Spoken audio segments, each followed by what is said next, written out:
Assalamualaikum warahmatullahi wabarakatuh. Halo teman-teman, kembali lagi bersama kami. Nah, pada kesempatan kali ini kita akan melakukan praktikum mengenai gerak jatuh bebas. Nah, di sini karena situasi sekarang ini kurang mendukung untuk melakukan praktikum di laboratorium, maka dari itu kami menyediakan solusi yaitu berupa praktikum virtual. Nah, yang kami gunakan ini sebuah website yang bernama Gizmos. Nah, di Gizmos ini ada praktikum banyak sekali macam-macam praktikumnya. Nah, sekarang kita memilih menu yang free fall laboratory. Nah, di sini bisa teman-teman lihat kan ada sebuah objek di atas suatu ketinggian yang akan kita jatuhkan. Nah, untuk pengaturannya sendiri di Gizmos ini ada bisa teman-teman menggunakan objek yang umum. Nah, kalau untuk objek umum ini itemnya ada kok, terus ada bola kapas, ada juga tenis, ada batu, dan ada juga itu kerikil. Nah, untuk ketinggiannya ini bisa diatur juga 1 meter, 2 meter, 3 meter, dan 12 meter. Nah, untuk atmosfer ini maksudnya itu mediumnya itu. Nah, mediumnya ada, bisa juga kita tidak ada medium, bisa mediumnya udara, bisa juga dense air. Nah, kalau di sini kita gunakan saja yang manual setting. Nah, untuk manual setting ini kita bisa mengatur massa, mengatur radius, mengatur ketinggian, mengatur kecepatan awal, dan mengatur massa jenis, dan masih banyak yang lainnya. Nah, untuk di sini kita menggunakan massa yang 50 gram saja ya teman-teman. Nah, untuk radiusnya biarkan saja 1 cm. Nah, untuk ketinggiannya ini bisa berapa nih? Kita mau pakai yang berapa? Kita pakai 3 meter saja, atau 2 meter? 2 meter aja. Nah, untuk kecepatan awal kita pakai 0 saja, tetap. Kemudian massa jenis juga tetap, kecepatan angin tetap, semuanya tetap. Kita cuma ubah massa dan ketinggian, dan itu aja. Nah, kemudian kalau bunch ini berarti bolanya itu memantul, tapi kita tidak usah pakai bunch karena nanti susah mengamatinya. Kita pakai yang biasa. Nah, kemudian untuk memulainya ini kita klik tombol ini. Nah, bisa terbaca di sini waktu untuk objek ini jatuh itu adalah 0,64 kon.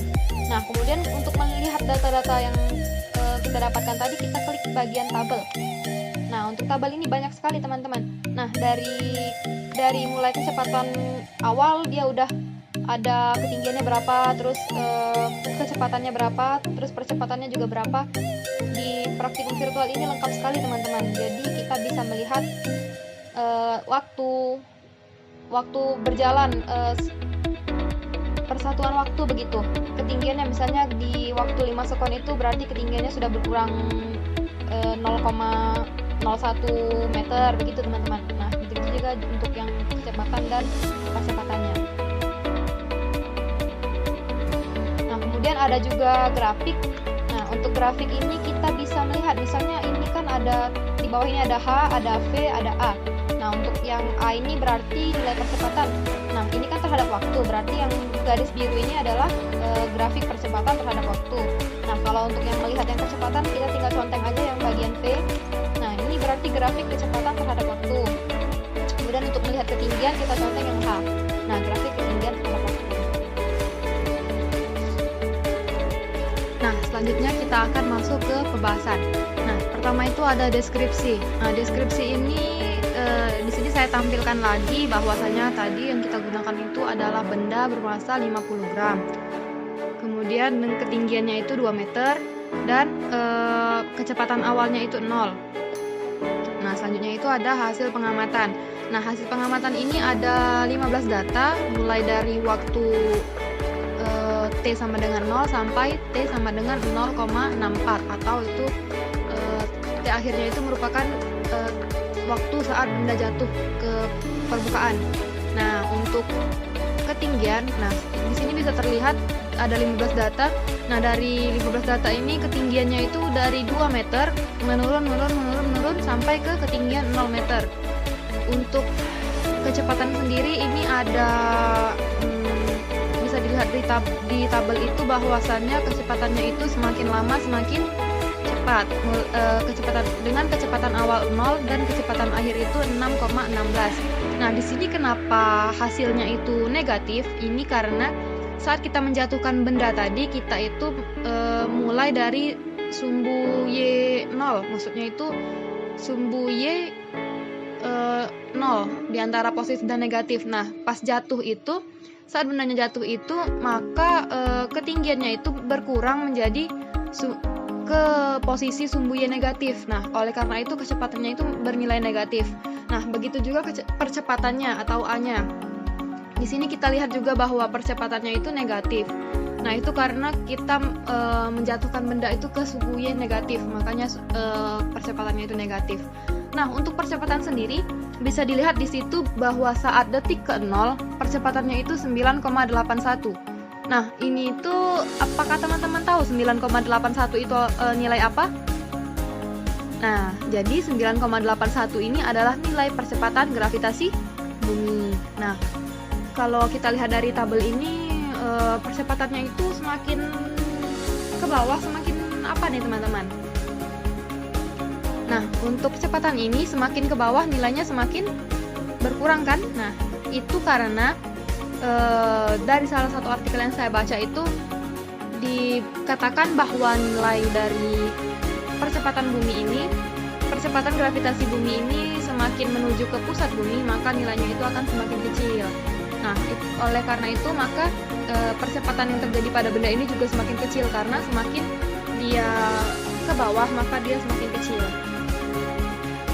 Nah, kemudian dari praktikum yang kita lakukan sebelumnya tadi, kita pasti akan memperoleh yang namanya kesimpulan.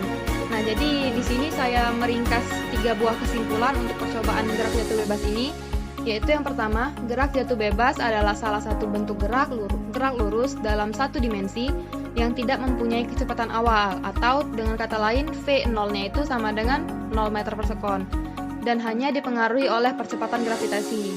Nah, kemudian yang kedua itu, semakin dekat suatu benda menuju pusat bumi, maka nilai kecepatan benda tersebut akan semakin besar.